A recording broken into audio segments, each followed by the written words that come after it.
আল ইসলামু ইয়াহদিমু মা কানা ক্বাবলাহু, যে ইসলাম তার পিছনের সমস্ত গুনাহ ধ্বংস করে দেয়। ইসলাম গ্রহণ করার দ্বারা তোমার পিছনের যাবতীয় গুনাহ আল্লাহ তাআলা ক্ষমা করে দিবেন। ওয়াল হিজরাতু তাহদিমু মা কানা ক্বাবলাহা, হিজরত ইসলামের জন্য যদি কেউ দেশ ত্যাগ করে তাহলে তার পিছনের সমস্ত গুনাহ আল্লাহ তাআলা ক্ষমা করে দিবেন। ওয়াল হাজ্জু ইয়াহদিমু মা কানা ক্বাবলাহু, আল্লাহর রাসূল বলেন হজ আদায় করা, কোন ব্যক্তি যদি বাইতুল্লাহ গিয়া হজ আদায় করে, হজ এমন একটা ইবাদত যে ইবাদত আদায় করার দ্বারা তার পিছনের সমস্ত গুনাহ আল্লাহ ক্ষমা করে। আমর ইবনুল আস বলেন, এরপরে আমি আমার হাত সামনে যখন বাড়ায় দিলাম, আল্লাহ রাসূল আমাকে কালিমা পড়ায় দিলেন, আমি মুসলমান হয়ে গেলাম। মুসলমান হওয়ার পরে আমার অন্তরের ভিতরে এতটা মহব্বত আর ভালোবাসা রাসূলের প্রতি এমন জন্মাইছে যে রাসূলের থেকে উত্তম ব্যক্তি আমার দিলের ভিতরে আর কেউ ছিল না। রাসূলই ছিল আমার দিলের সব থেকে তামান্নার ব্যক্তি। রাসূলের প্রতি শ্রদ্ধা ভালোবাসা এতটা বেশি আমার অন্তরে জমা হয়েছিল।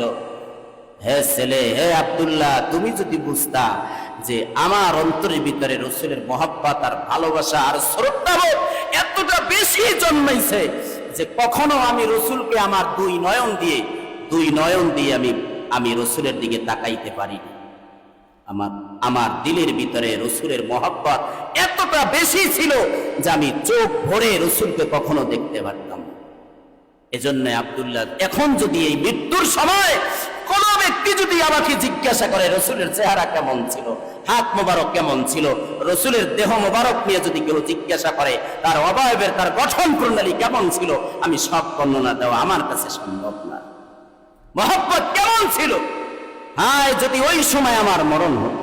আমর ইবনুল আস বলেন, ওই অবস্থায় যদি আমার মরণ হয়ে যেত তাহলে আমি আশাবাদী, হয়তো আমি জান্নাত পেয়ে যেতাম। কিন্তু রাসূলের ইন্তেকালের পরে আমরা বিভিন্ন বিষয়ে জড়িয়ে পড়ে এখন এমন অবস্থায় চলে আসছি, এখন আমার হালাত আমি জানি না আমার কি হবে।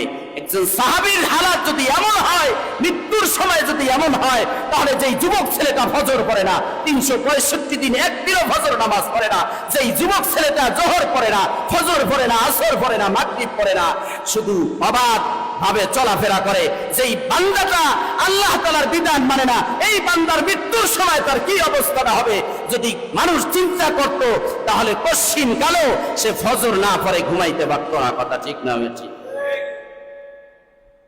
যেই মেয়েটা, আমার মেয়েটা ফজর পড়লো না, যেই স্ত্রী আমার 365 দিনের কামাইয়ের টাকা দিয়ে আমার যে স্ত্রী খাবার খায়, যেই আমার কষ্ট অর্জিত টাকা দিয়ে পোশাক দিতেছি, যেই স্ত্রী, যেই সন্তানকে লালন পালন করতেছে, ওই সন্তানটা নামাজ পড়ে না, ওই স্ত্রী বিপর্দায় চলে, যেই মানুষটা 30 বছর ধরে সুদে টাকা লাগাইতেছে, যেই মুসল্লি 30 বছর ধরে সুদ খায়, ওই মুসল্লির কি মৃত্যু হবে না?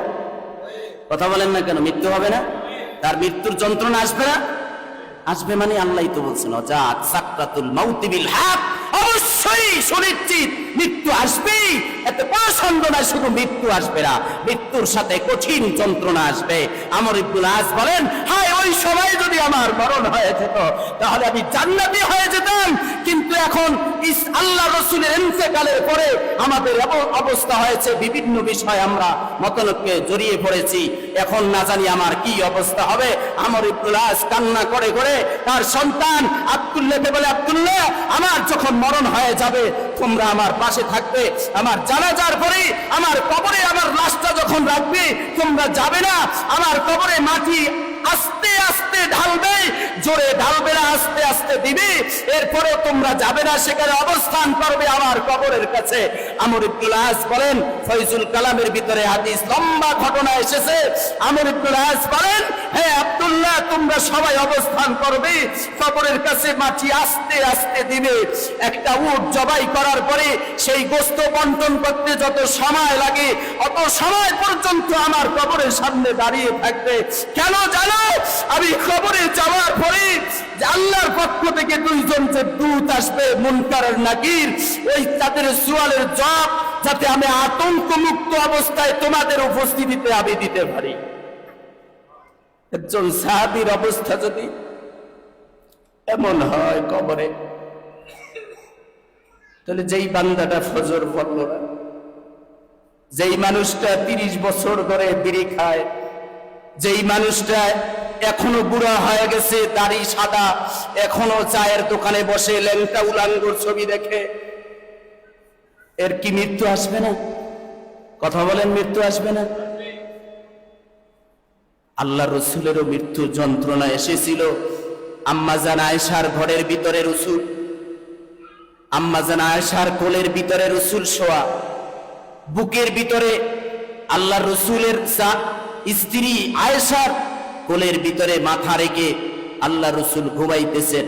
এমন সময় মৃত্যু আজরাইল যখন আসলেন, আসার পরে মৃত্যুর যন্ত্রণা এতটা অনুভূত হইতেছিল, আল্লাহ রসুলের কপাল মোবারক থেকে ঘাম ঝরতেছে।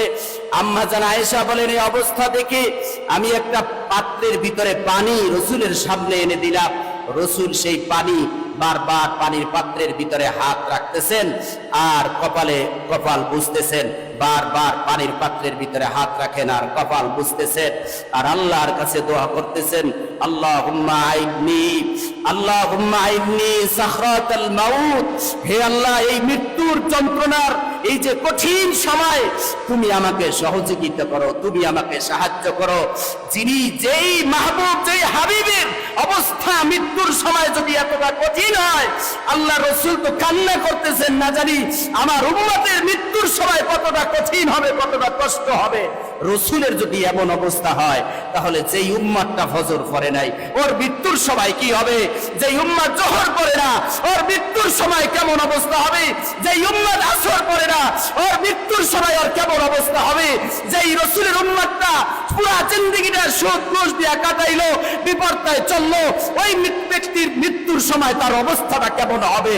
যদি হৃদয়ের ভিতরে আল্লাহ রসুলের মহব্বত থাকে, ভালোবাসা থাকে, তাহলে আমি নিজে নামাজ পড়তাম, আমার এলাকার যারা মুসল্লি আছে, আমার ভাই ব্রাদার যারা আছে, তাদেরকেও নামাজের দাওয়াত দিতাম। কথা ঠিক না বেঠিক?